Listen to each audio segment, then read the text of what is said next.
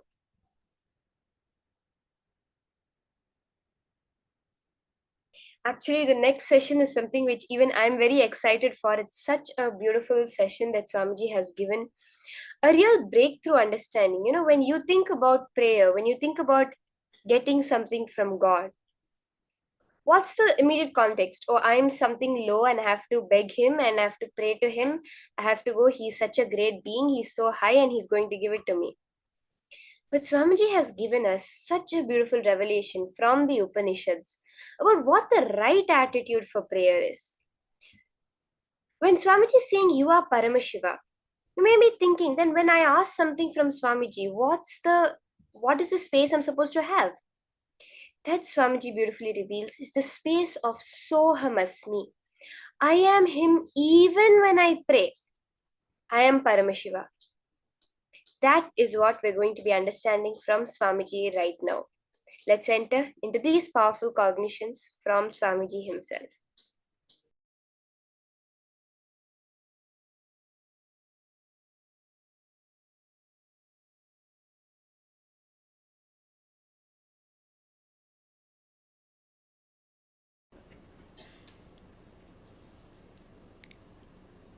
I'll try to explain the science of prayer. Usually, mind always operates from duality. If you utter a word, he is not good, means already you came to the conclusion he is bad. You can't take a stand, he is not good, does not mean he is bad. Let us stop with he is not good. You will never take that stand. As a natural flow, your logic is always taught to take the extreme stance. The moment you hear the word, he is not good, immediately he is bad. Understand, duality keeps the mind alive. Duality keeps the dilemmas alive.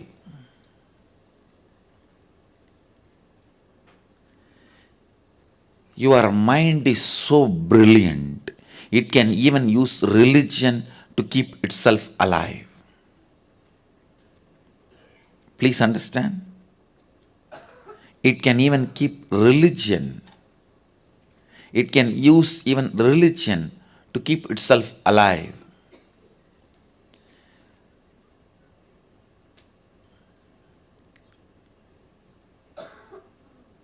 Prayer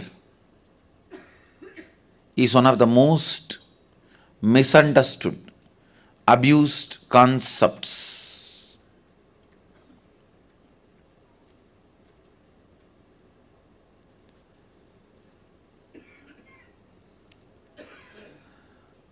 The moment you are asked to pray, the moment you need to put the God in the high pedestal, you always decide to put you in low pedestal.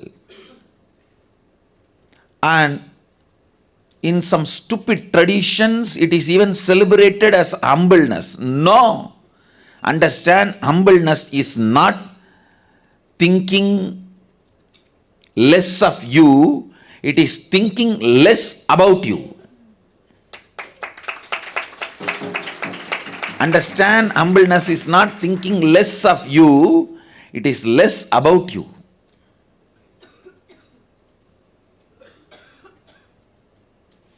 Humbleness is not the image you have about yourself. It has nothing to do with the image you have about yourself. It has something to do with how many times you remember yourself. Stupid, one of the most stupid mistake humanity has committed, putting yourself down and thinking only then you can put your God up. No, understand? Putting your God up does not really requires putting yourself down. Putting yourself down does not necessarily make you to put your God up. This is one of the very important truth you need to know. Please understand. I feel so blessed. The Vedic tradition, the Hindu tradition,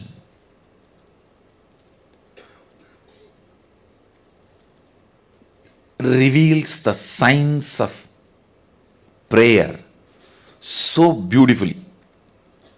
Actually, this verse forms the basis of the celebrativeness of Hindu tradition. This forms the basis of the celebrativeness of the Hindu tradition. Even while you pray, you don't need to put yourself down or have a low self-inner image. You don't need to become a sinner to make God saint. God can be saint. You can continue to pray to Him. That does not require you should put yourself as sinner.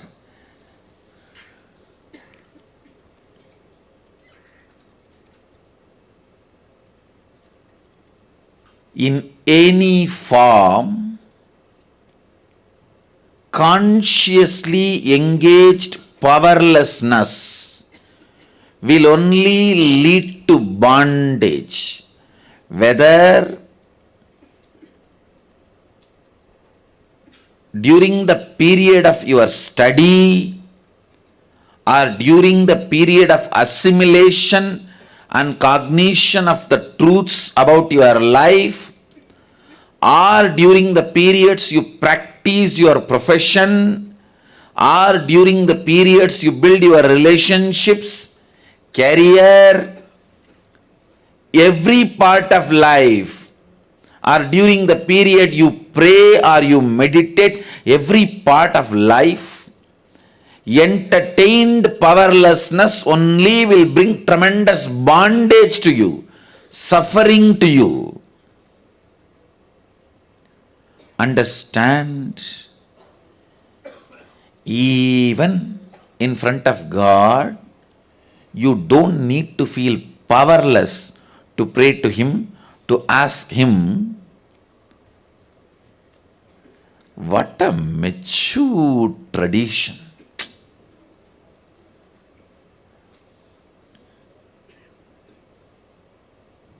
Even while you pray, remember, God is above, true. But you don't need to be below.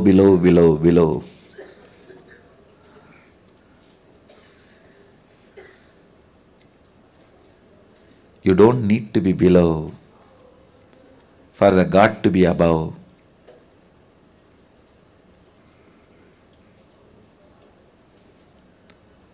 Sohamasmi Pushanye Karshe Yamasurya Prajavatya Vyugarashmin Samuha Tejo Yatte Rupam Kalyanadamam Tate Vashyami Yo Asavasau Purusha Sohamasmi. Listen. So many of the stupid attitudes, aptitudes, cognitions you build, thinking that it is necessary to get the grace of the God, put yourself in the guilt, powerlessness, which actually no way supports you, helps you to experience enlightenment.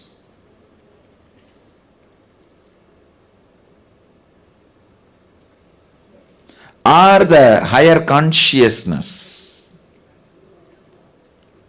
Remember the right context and bring prayer in your life. Prayer itself will lead to enlightenment.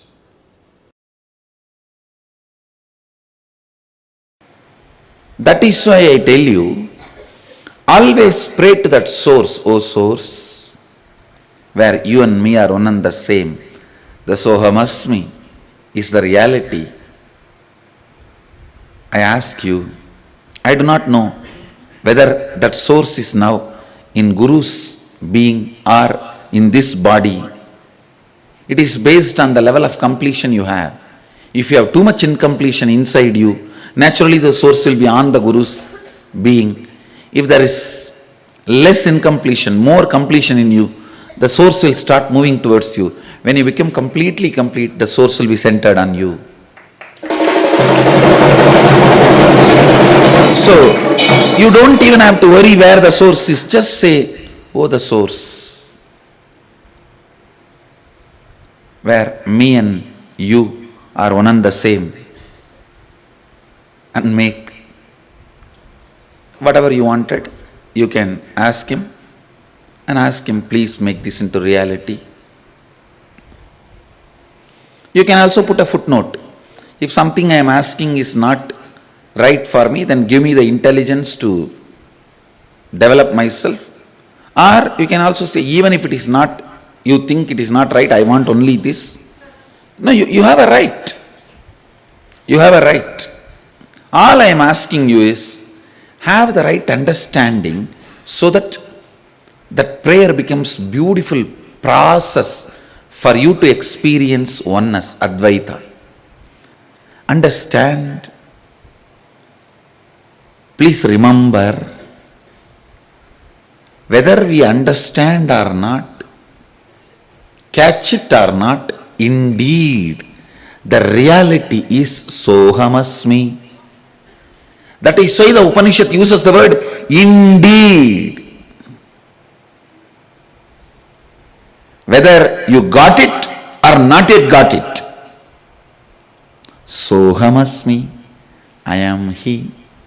You can tell him, oh source, I feel bored of doing all this completion, this, that. I know you are intelligent and capable of making completion happen in me. Please make it. That is enough. It can be such a strong, powerful process for completion. And understand, never ever a prayer uttered from the right context goes waste or unheard. Never think, never doubt it goes waste or unheard. You can shake sun, you can move moon.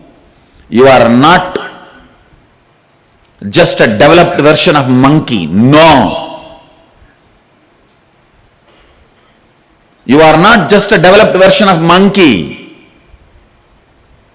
You can move sun, move moon. Prayer from the right context will directly lead you to enlightenment without any of that feeling cheated. If you have wrong context about the prayer only, then you will feel cheated. Oh, I prayed for 10 years for this, He did not give me. When you pray from the right context, He may not have given what you asked, He would have given Himself to you. The truth, Sohamasmi, declared by Isavasya Upanishad, Sohamasmi, is waiting to explode.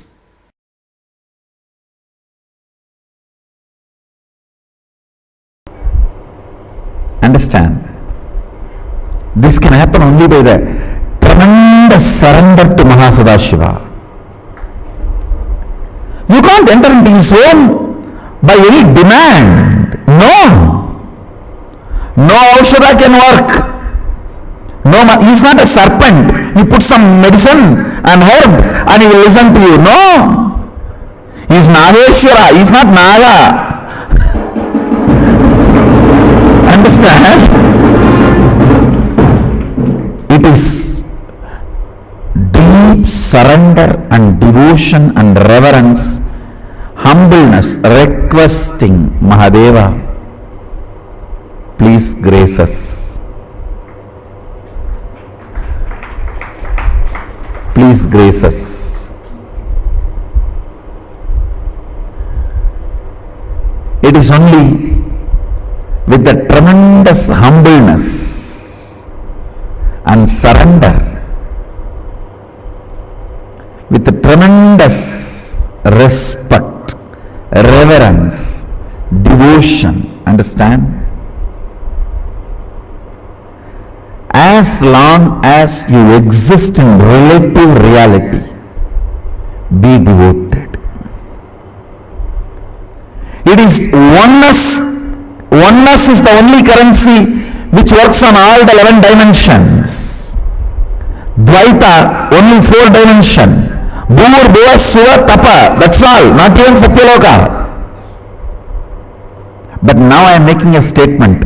As long as you are in relative existence, be devoted. Yes.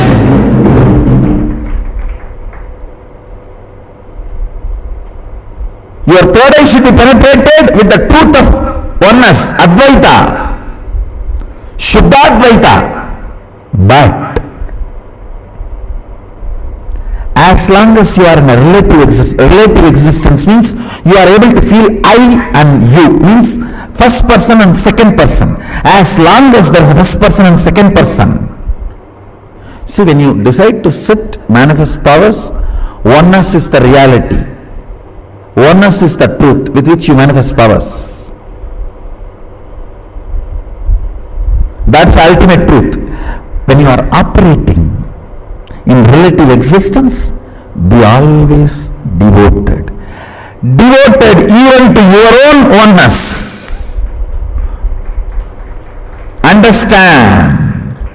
Understand this word. Upanishad says, Soham asmi. Even when I pray, I am you. Even when I am you, even when we are one, I pray to you.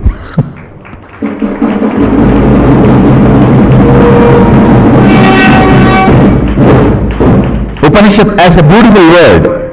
Soham asmi. Even when I am praying, I am you. So even when I am you, as long as there is a relative reality, I pray, I am devoted to you. I know you and me are one and the same. But as long as there is a relative existence, till I feel there is a skin for me and skin for you, I am devoted to you. People ask me, when thousands worship you, why do you bow down so much in front of the deities? And understand, this is the secret.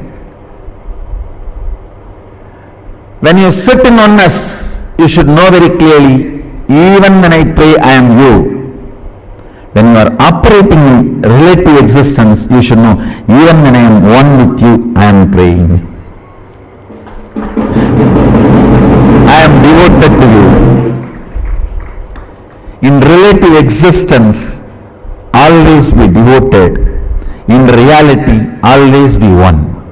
Understand, duality is not ultimate. I am repeating again. Oneness is the ultimate truth. That does not mean in relative existence you will be arrogant. No. You will be humble. In relative existence, you will be humble. That is why I say, the Advaita I am teaching is Sutta Shivadvaita.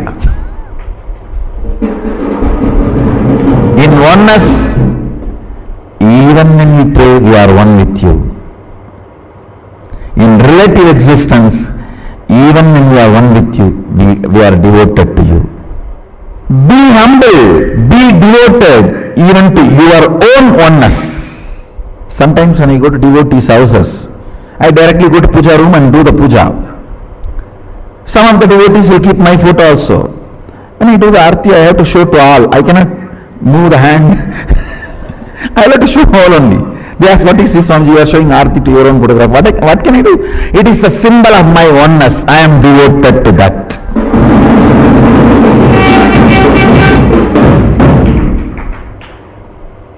Even I bow down to. See, you have both component.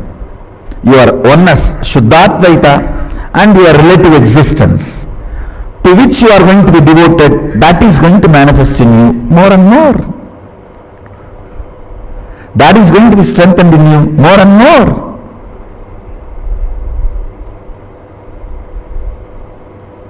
Kailasa is the space of ultimate oneness. Sachidananda, ultimate oneness. Understand? Kailasa is the space of ultimate oneness. And if you hear only the Shabda, you can read your mind. If you hear only the Nada of Kailasa, you can read others' mind.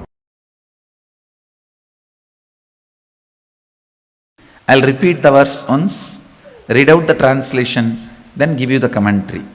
Agnenaya Supataraye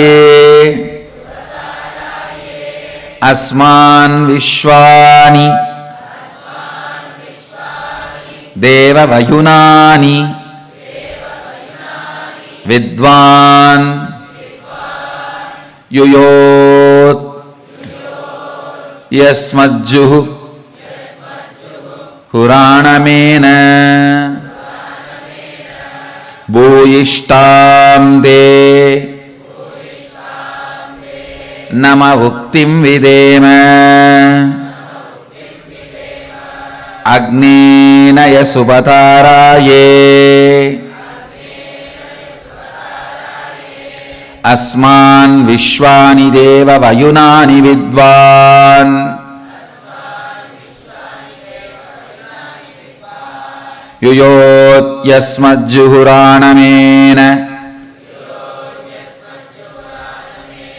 Bhuyishtam De Nama Bhuktim Videma. I'll read out the exact translation. O Agni, the fire god, knower of all our actions and all that is worth knowing, you must take us along the righteous and auspicious path of completion. Please listen. You need to understand this first line. O Agni, the fire god, knower of all our actions and all that is worth knowing, means even the modern science proves when your brain knows something, that area gets lit up. The knowing action happens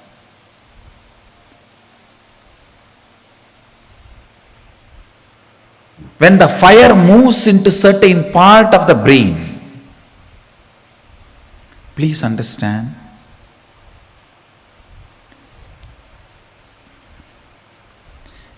Everything may be there outside you. You will not know if the fire does not move in your brain. If the fire moves in your brain, only then you will know what is happening. So, fire is responsible for knowledge, knowing to happen in you. Listen carefully. Fire is responsible for the knowledge to happen in you. I tell you, fire gets fully awakened by integrity. Nothing. Just follow intensely integrity. In 12 months, you will have a kind of a fire in you through which you can know anything you want to know. Anything which comes in front of you and you want to know it, you will know it. That fire is called Di. In Sanskrit, we use the word, a single letter, Di. All the ancient languages, fire is addressed as Ti. In Sanskrit, in Tamil, in many of the ancient languages. Listen. Di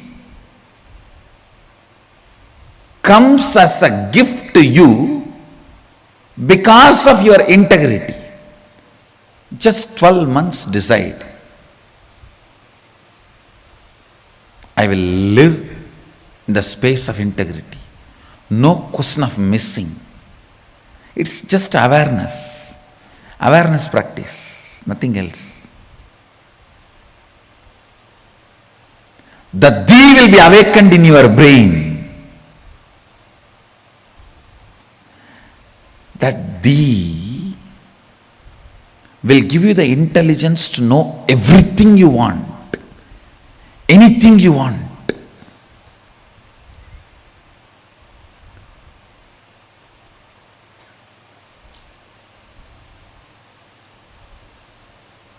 Here the Upanishadic rishis are addressing fire.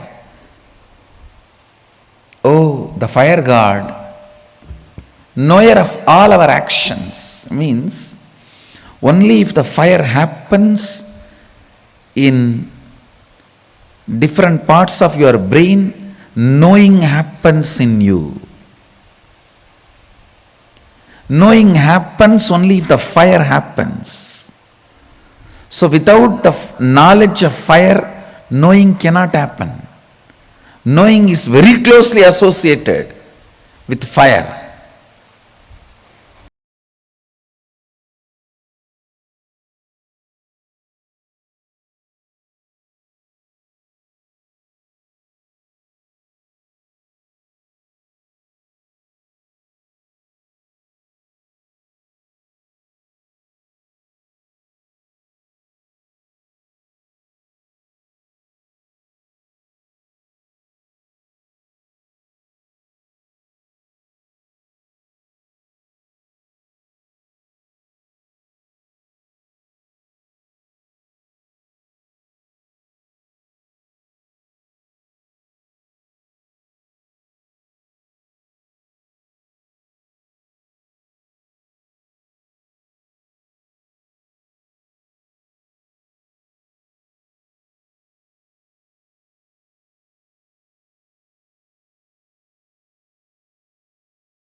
Soham.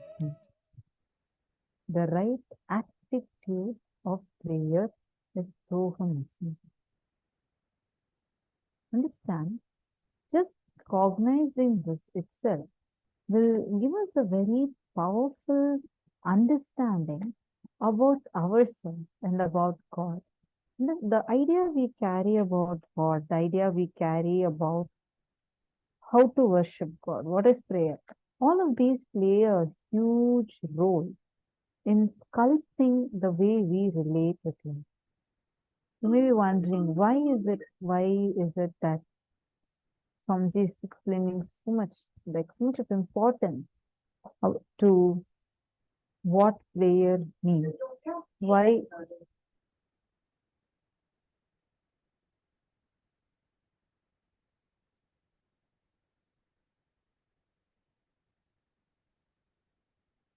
Sorry for that. See, you may be wondering as to why is Swamiji giving us so much of importance, saying that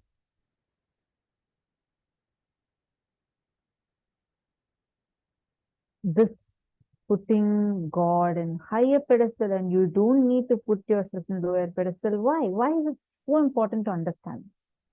Listen to this. Because how you are listening and cognizing about God, how you could relate with God, is going to impact the way you experience life.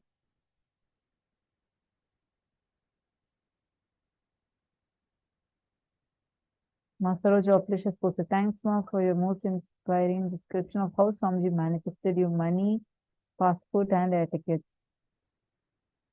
It filled me with unlimited hope and courage and dedication to my Guru. Thank you, Ma Saroj, for posting such inspiring words. Actually, it's not just me. Anyone, whoever connects to Swamiji, anyone, you just need this one connection to Swamiji. The way he will manifest for you God. It'll be, you just can't even describe it. He will just shower himself. Like, I'm remembering, there is one, first time Swamiji wanted to give the Sundareshwara Paramashiva Sayujya Samadhi Darshan. It was in 2021, I think. 2021, if I'm not wrong. And this Sundareshwara Paramashiva Sayujya Samadhi Darshan, usually there's like, Swamiji will announce it ahead of time. Like, you will, already Swamiji will say that on this date, Paramashiva is going to manifest as Sundareshwara and will shower everyone. So like this, you will get to know earlier, right? And you all will also be seeing the posters, everything out. This particular day, and this was like the very first time Swamiji is even going to give that darshan. It was like all that day's programs ended. We had a Bhava Samadhi darshan. All the things got over like as per schedule. And all of a sudden, Swamiji said that now Paramashiva wants to manifest immediately as Sundareshwara Paramashiva Sayujya Samadhi Darshan. All of us are like, what? Like, it's like totally unplanned and like, it was a very spontaneous one. Swamiji said, right now, immediately, Paramashiva is going to be manifesting. And we all were very excited and a lot of people had come in. Most of you would have also been there in that darshan. Swamiji came as Sundareshwara Paramashiva. So handsome form. So handsome form, just wearing one turban with one feather flying. He just came and sat. The energy was so powerful. For almost, I think the darshan went up to 1.5 hours or so. Swamiji did not utter a single word. Not a single word, except for once or twice, Swamiji said, Not a single word. and darshan got over, I was really thinking like, suddenly Swamiji came, gave this darshan, and like, what's happening kind of a thing. It was just, but it was so beautiful darshan. Even now, I just love that form with which Swamiji came as first ever Sundareshwara Paramashiva Sahaja Samadhi darshan. Few minutes, darshan just got over. I got from independently 60, 60 different people messaged me saying how they were just waiting, praying just to see Swamiji once.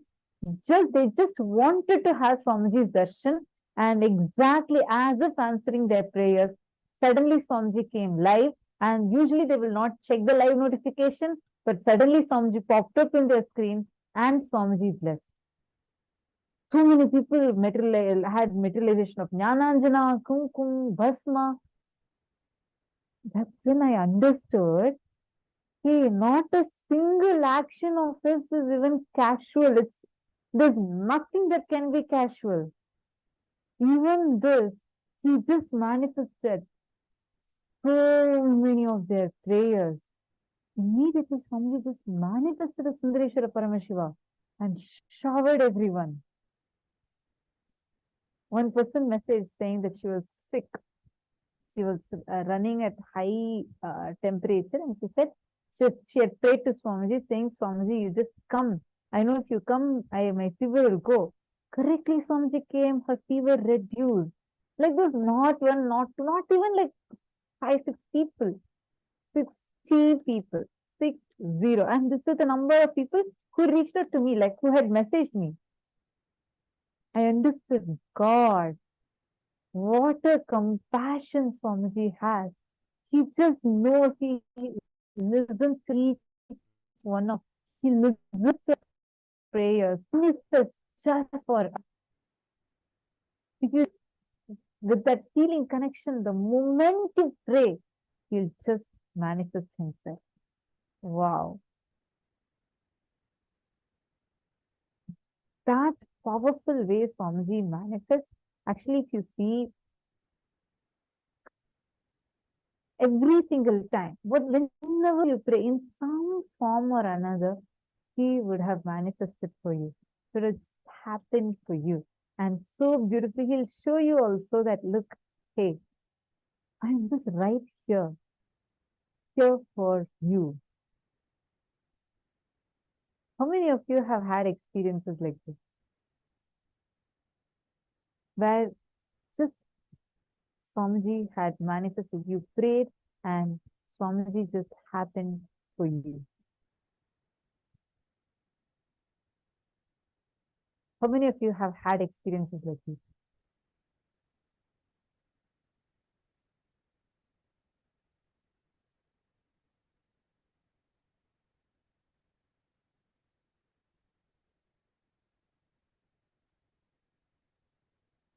Millions of experiences. Wow. Okay. Yes. Yes. So many yes coming.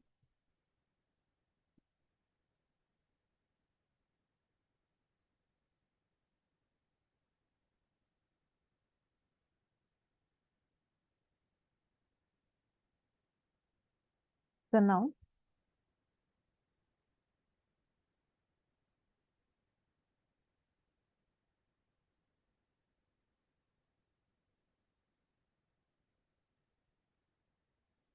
Gita Devi, it's not my way of explanation that's making your devotion and connection with Swamiji going high. It is Swamiji manifesting it for you. Understand? All the people around you are just mediums. It is Swamiji flowing and manifesting just exclusively for you. See, now all of us understand this one thing. When you think that, oh, to put God in a higher pedestal, I need to put myself in a lower pedestal. You're actually fooling your own self, and it becomes a justification for this self-victimizing pattern.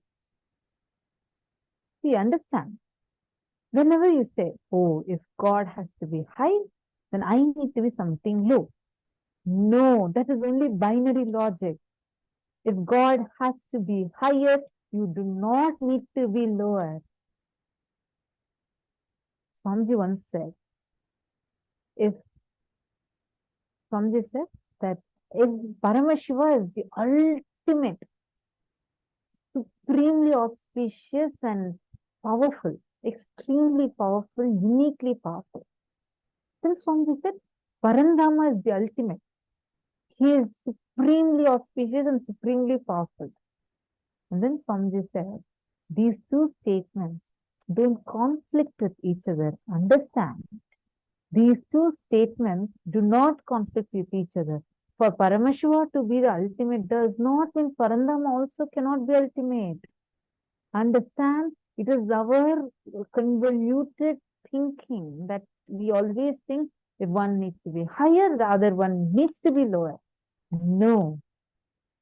For one to be higher, the other one does not need to be lower. That is why Hinduism is the most sweetest, non-violent lifestyle, religion.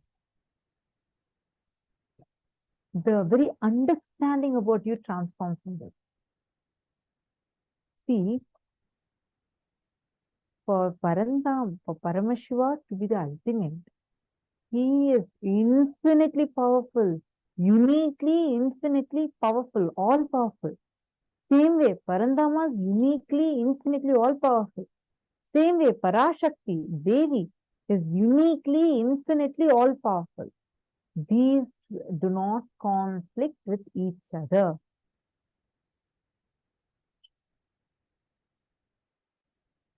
The problem is we all have something called as the binary way of thinking, binary logic. For example, if there are two doors, and if I say one door is closed, immediately what will your thinking be? If I say one door is closed, what will you think? The other door is open, correct? Or if I say one door is open, then you'll immediately think that the other door is closed. Am I right? Isn't this the way we think? This is called as the binary logic. We think if A is this, then B has to be this. Understand? One door is open, the door A is open, does not mean door B is closed. When you think like that, when you think the door B is closed, you are operating from binary logic. That is when you will say that, oh, if Paramashiva is all powerful, then Parandama cannot be all powerful. That whole thinking comes when you're stuck and operating from binary logic. That is why the Western minds cannot understand what grandeur Hinduism is. Many people who operate from binary logic cannot understand, because in Sanatana Hindu Dharma, every person has their own god. Every village you go to, you find a unique god. If you've been in Indian villages, you know what I'm talking about. Every temple, each temple will have their own Amman, their own Paramashiva deity. Each will have a unique god. 33 crores of devatas are there. How come?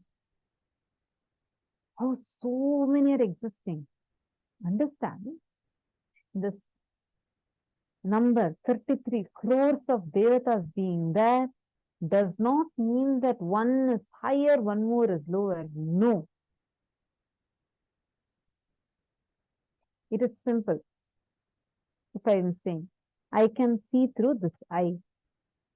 Immediately, if you assume that I am not able to see through this eye, you're operating from binary logic. This eye may be open or closed, it can work or not work. Unless you see and discover that, you cannot come to that conclusion. But when you say, I know this eye is open, but because Swamiji said this eye is also open, then I just know both of the eyes are open. That is the best boon that we all have as Paramashiva's disciples. Understand? Whenever you take the powerful cognition Swamiji has given, I know Swamiji is Paramashiva. Swamiji is saying, I am also Paramashiva. Whether I understand it or not, whether I am clicking with it or not, Swamiji has told me. That means I'm from this moment I know I am Paramashiva. Operating from that cognition will awaken the multi-dimensional logic in me.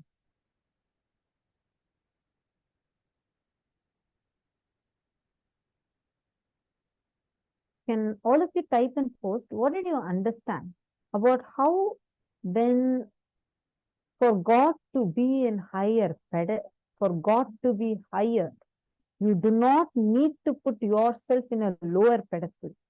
What did you understand from this one statement that Swamiji said? Can all of you type your understanding and post? Come on. Ma Sherry Gao, Ma Ratna Prabha, Ma Saroj Joplish, Ma Nitya Naresha, Ma Jnana Pradata. Listen to the question. When Swamiji said, for God to be higher, you do not need to be lower. What do you understand by this statement? Whatever is your understanding, please take a few minutes and type and post.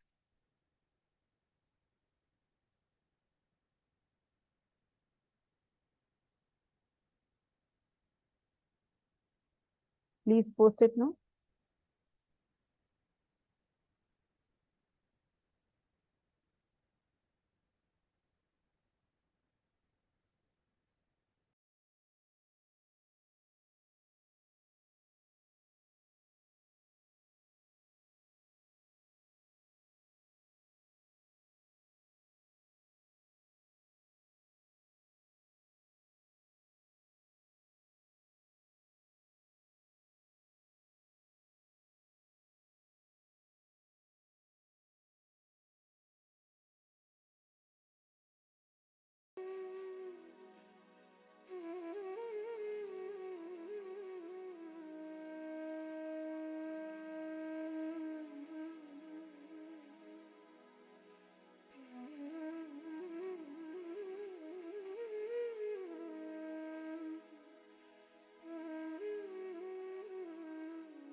Now, I hope all of you have taken quite some time now and looked in and contemplated on this, right?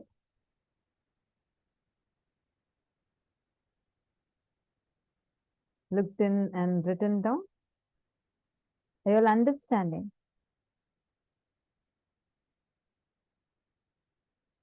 Very, very nice understanding. So many of you have posted. See, now with this cognition, connect with Swamiji. You're going to enter into next round of power manifestation. All right. I request all of you to understand.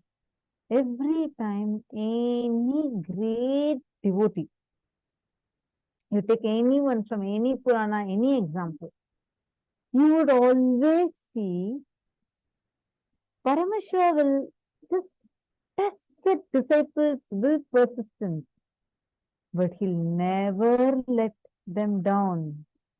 Understand? And you'll always see the people who are worshipped, even now the 64 9 who are worshipped, 63 9 who are worshipped, all of the 63, each of their stories, if you see, each of them are like normal human beings like you and me, just doing normal things. But at some point, they have such a deep feeling connection with Paramashiva, even when the worst thing happens to them in their life, they do not deter away from their strong feeling connection with Paramashiva. And Paramashiva manifests, blesses them, showers them, and even after thousands of years, even now, those beings are worshipped in temples as 63 Nayanmars. So understand, even when you think, oh no, I am not manifesting anything, nothing is coming to me, hold on to your feeling connection. Do not ever doubt your feeling connection. Strengthen it more and more. You simply start manifesting. Are all of us clear? Shall we all enter into the power manifestation?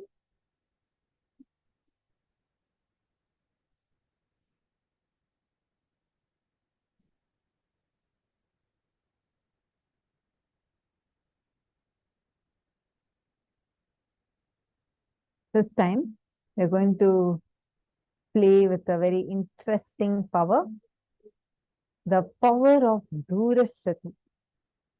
Okay. So I'm going to tell you what is going to be so interesting about this. I'm actually going to be playing an audio here. Okay. I'm going to be playing a music for all of you, and you are going to be, and I'm going to be muted. See, listen carefully. I'm going to be muting myself, and I am going to be playing an audio here. You will not be able to hear with your normal 2 ears. You should use your third eye and you should listen to what music I am playing here. Are you all ready for this game? It's going to be very fast. Ready? If you are ready, please put in the chat saying, yes, I am ready.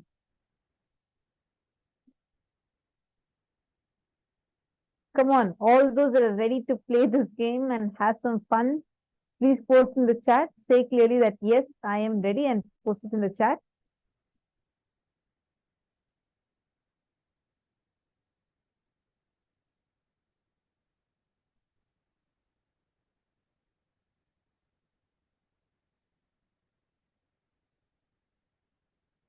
Okay, so now the time starts now. So basically, I'm going to be playing music, and I'm going to be muting my mic here. So you will not be able to hear the music through my microphone. You'll be able to hear it through your third eye. You should listen. You should see through your third eye and you should listen.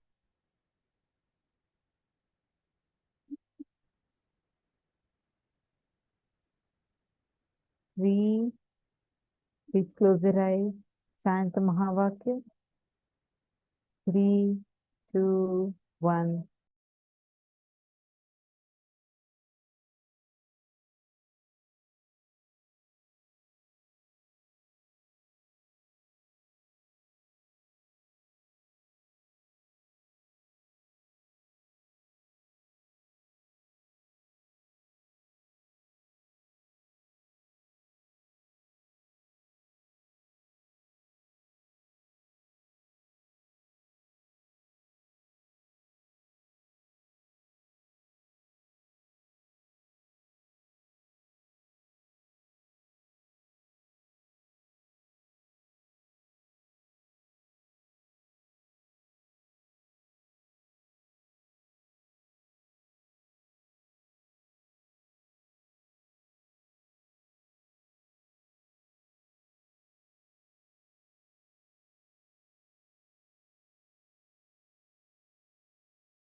Okay, time up. You all can post in the chat whatever you heard. What was the music that I was playing here? Come on.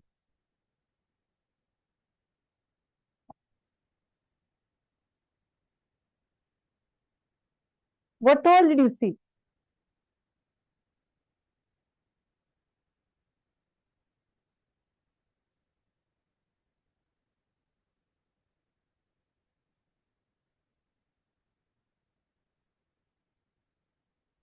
I'm going to be continuing to play the same sound. You're going to be listening and saying what song it is or what am I playing. Okay? Connect with Swamiji. Just close your eyes. Intensely listen. Just listen. Don't guess. Do not guess. You don't need to be right. Whether you're right, wrong, it is not you who is going to be right. It is Swamiji who will be right.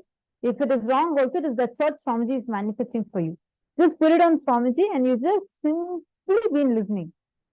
Do you want to hear what music I'm playing? Just listen. They're not going to be guessing. Don't let even your logic try to come up even once. Okay?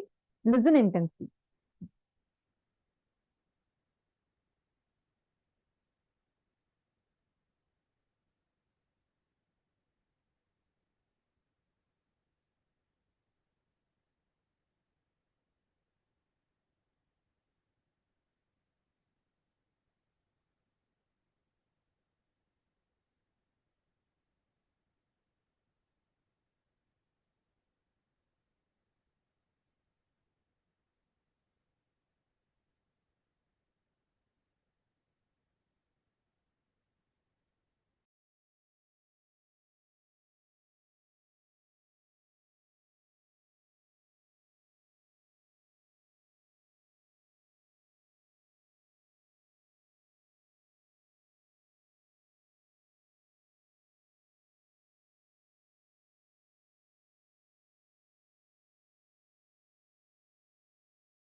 All right.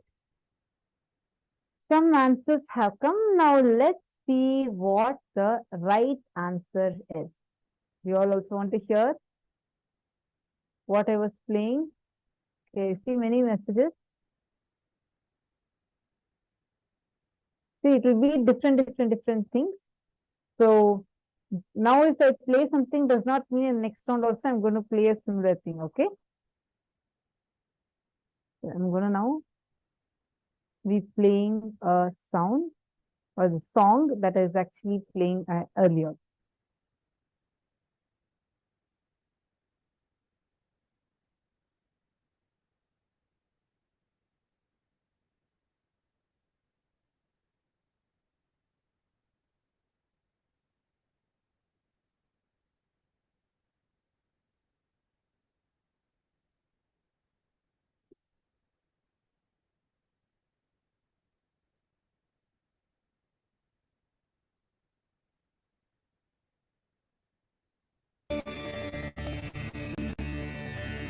அருமருந்தே அண்ணாமலையோனே ஆனந்த நித்யனே அகருள் மாய்ப்பவனே சிறிதே சிந்தை இறங்கி கருதும் எக்கணத்திலும் M கண்முன்னே நீயாடிவா அழகு திருநடமிடும் எங்கள் அம்மையப்பனே பழகு தமிழில் உன்னை பாடி நின்றோம். Are you able to hear the song? தூயவனே ஞானவனே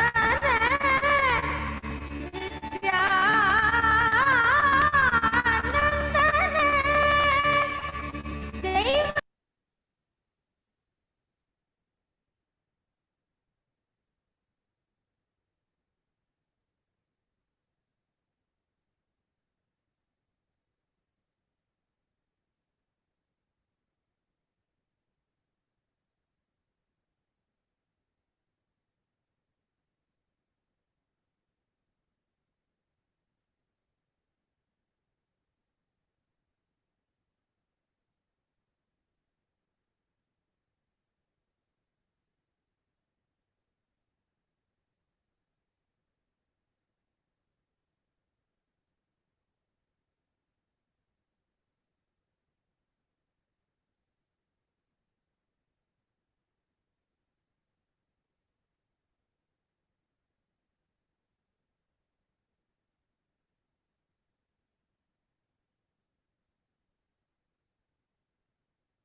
How many of you manifested?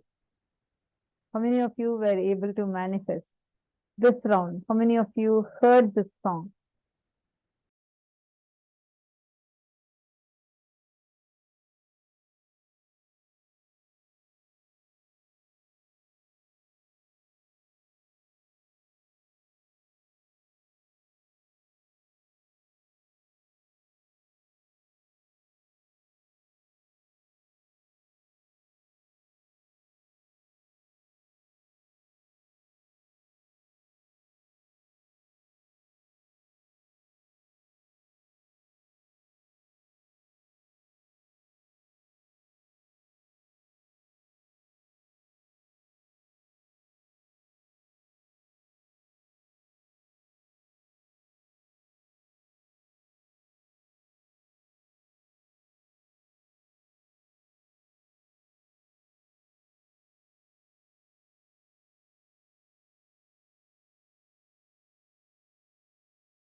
So are all of you able to hear the sound?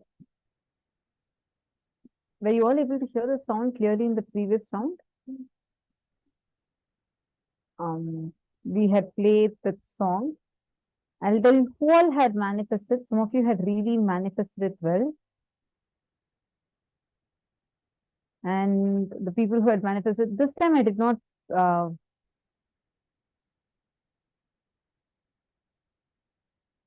Mamsakala said this. Yes, Mapesha, I saw your answer. Yes, you also had manifested. So many of you had actually manifested it. Now again, last time you all thought, okay, it was Swamiji's song. Now this time, let's see, I may or may not play it. And I'm going to be muted. And round 2 start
I just paused it. I just want to remind again, chant Mahavakya for a few minutes. Intensely listen. No sound. You don't create a sound. Intensely listen. You'll be able to hear it. Whatever you're hearing, type and put. Don't try to guess. Understand, every time we try to guess, thinking that we are, yesterday we learned, right? What is the Triprantakar story we learned? How the Devatas were all thinking they are doing something. First, you need to relax from that. Your logic is not going to be helping you.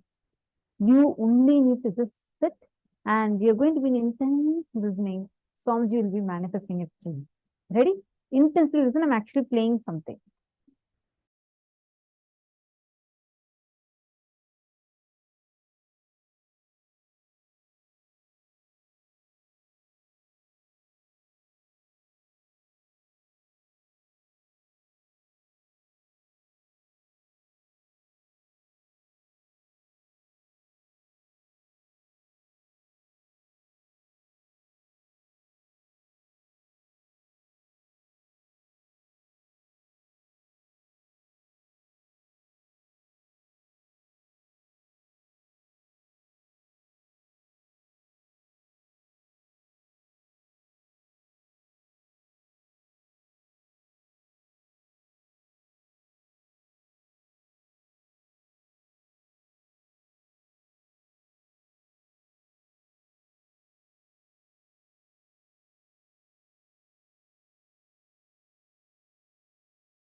Come on.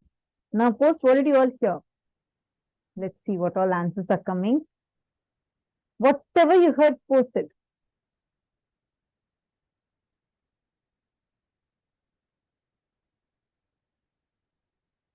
Then what else? What else came? Come on.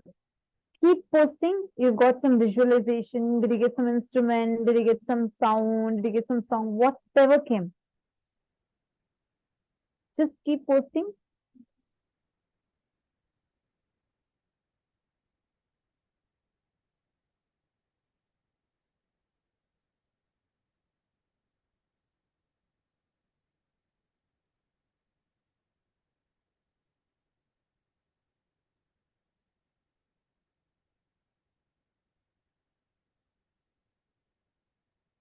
Whatever you were able to hear.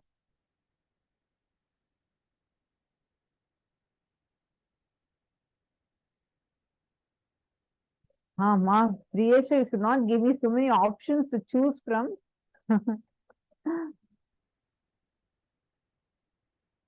So many of you do not guess.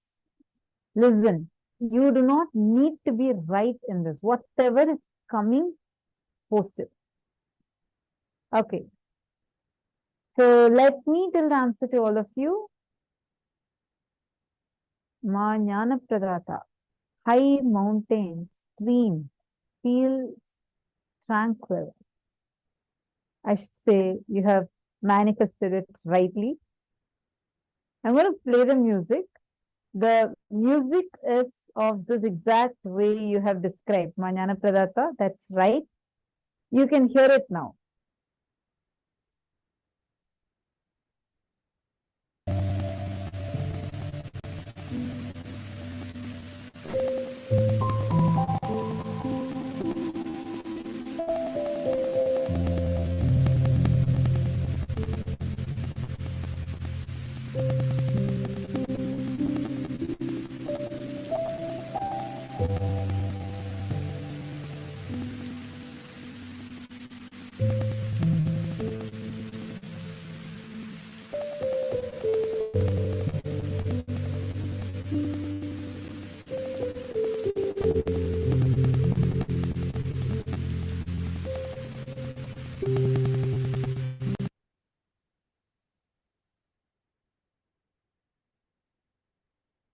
it is actually supposed to be some rain sound with this chime. I think few of you told this chime sound. So Ma Jnanapradatta had perfectly described. Actually, this exact visual is there in that video also. And if you listen to the sound, it sounds the same. Like high in the mountain, there's like a stream and like, the tranquil feeling. So perfect, Ma Jnanapradatta, you have beautifully manifested it. And Ma Geeta Devi also said chimes, and Ma Jayanti Kanakaratnam and Ma Sonia Rao had told that there's an upbeat. If you see, the piano is going in that upbeat only. All others, Ma Rani Iyer, Ma Ilengzu, Ma Irene Lemos, Ma Donna, Margarita, you all also should participate.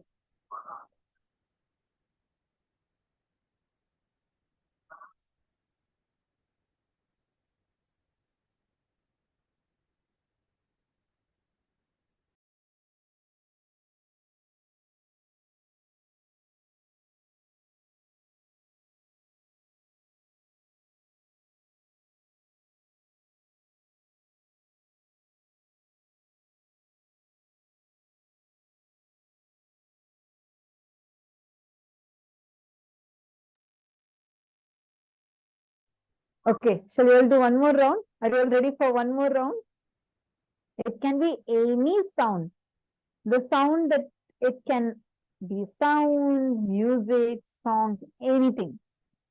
Don't give me so many options. You should only listen intensely, and whatever comes first, you should put. Okay?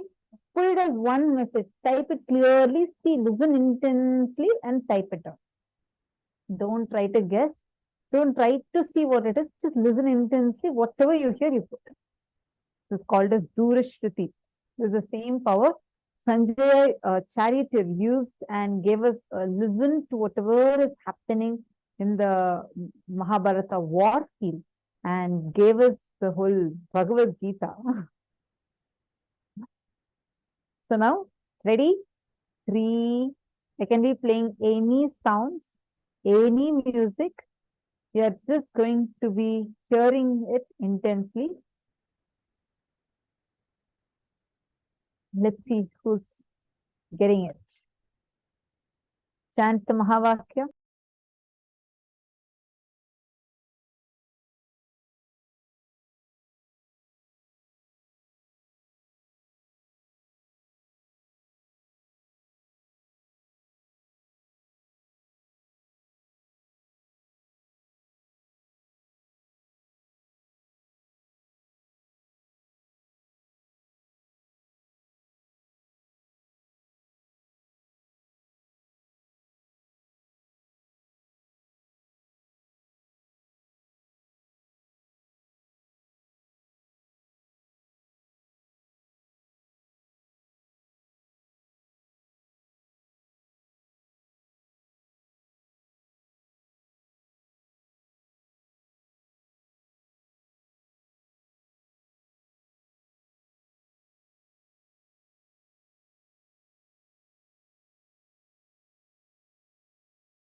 Listen intensely.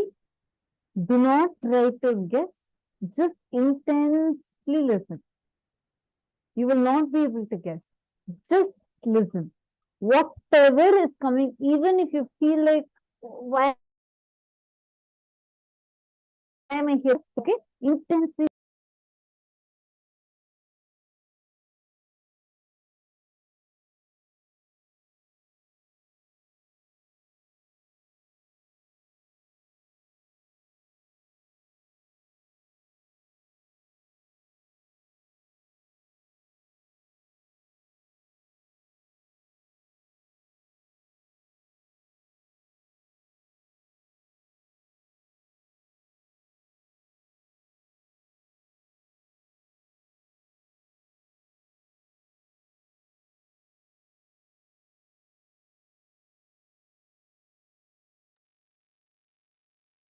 All right.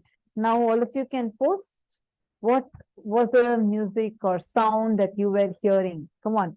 All of you post whatever came to you till now. Whatever, even if you saw some visual, everything. Sorry, Ma, Sonia, Ishana. I read your message now. We will check and correct it. Ma, I apologize for that.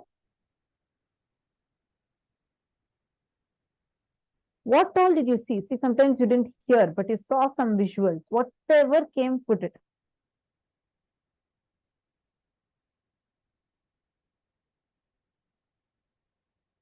Whatever you saw, type it and put it in the chat.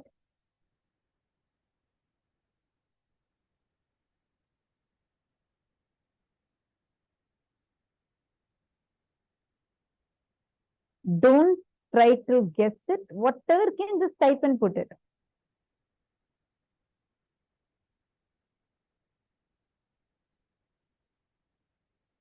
Come on, Hugo, what did you hear? Hugo, are you there? What did you hear? Tenguan Yang, what did you hear?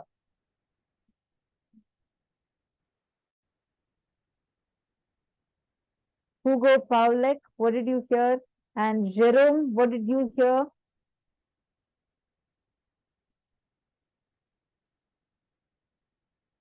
I request all of you to post.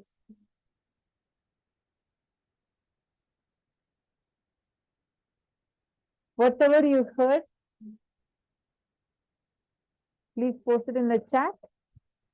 All right. So here is the answer. First, let me see what all you posted. Jnana Pradata has posted Universe, Swamiji, Kalabhairava Darshan. Ma, Dakshinamurti, waterfalls, animal sounds, forest, rock, rolling. Ma, I feel the sound in my book, especially spine and chakra. Third eye, crown chakra, high frequency, Anna's schemate. Okay, like then Madonna has posted from like an instrument you blow into. Sounds like church bells, animal, soft instrument, water dripping, dancing, high energy, damaru, bells. Okay, quite different things all of you heard. And let me tell the answer to all of you. Okay, the answer is crackling sound of fire. Crackling sounds of fire. No wonder why so many of you had gotten the answer as high energy. I had played crackling sounds of fire, just crackling sounds of fire. I'm going to play it again. I'm not sure how much you'll be able to hear via Zoom, but I'm going to just try playing it. I hope you're able to hear it. It would sound probably like little muffled.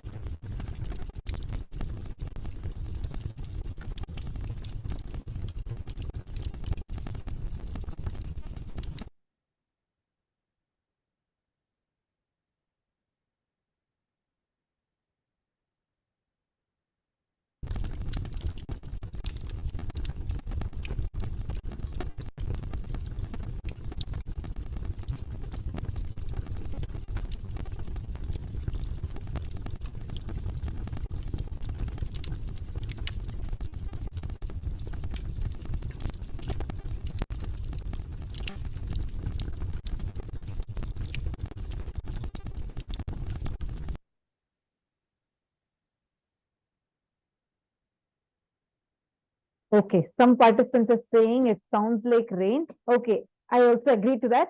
Fine. So all the participants who were posted high energy and water dripping, these two are right. So you have manifested.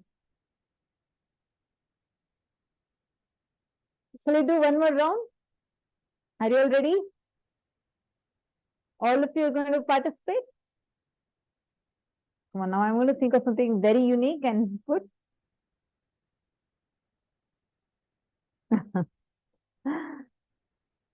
You all cannot guess it using your logic. You should not guess using your logic.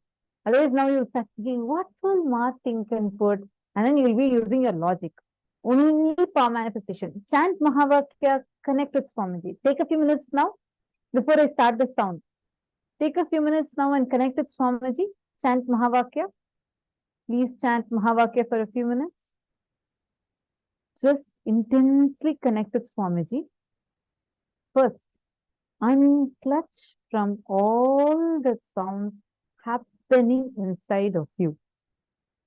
Close your eyes. Whatever is happening in you, unclutch from all of them. Do not create a thought. Do not sustain a thought. Do not destroy a thought. Just unclutch. Do not create a thought.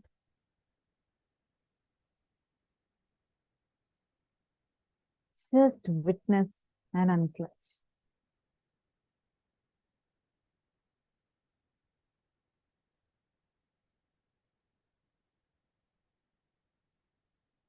Now, whatever I'm going to be playing, I'm going to be playing a song, and you're just going to connect with Swamiji intensely in this space. Just be in listening. Let Swamiji play the song inside of you. All right? I'm going to show the number countdown and I'm going to show thumbs up. That means you can start listening.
whatever you heard, whatever came in you, whatever you listened to, just start typing. Whatever came in, start typing. Come on. Actually, Ma Jnanapidat, I just want to tell you, see, this fire crackling sound, you got Swamiji, Kalavira Darshan, all these are very related. I mean, the fire and Kalabhairava, if you're thinking of it like that, then that was very related in the previous round. I just want to tell you. Okay, come on. In this round, what was the song or music, whatever I play? Please post.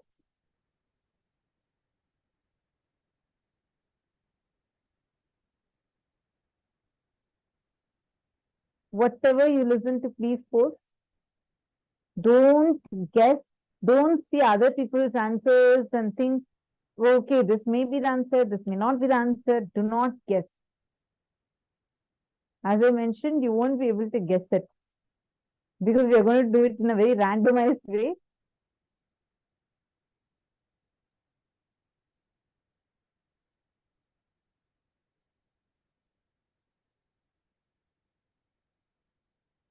You all want to give it one more try?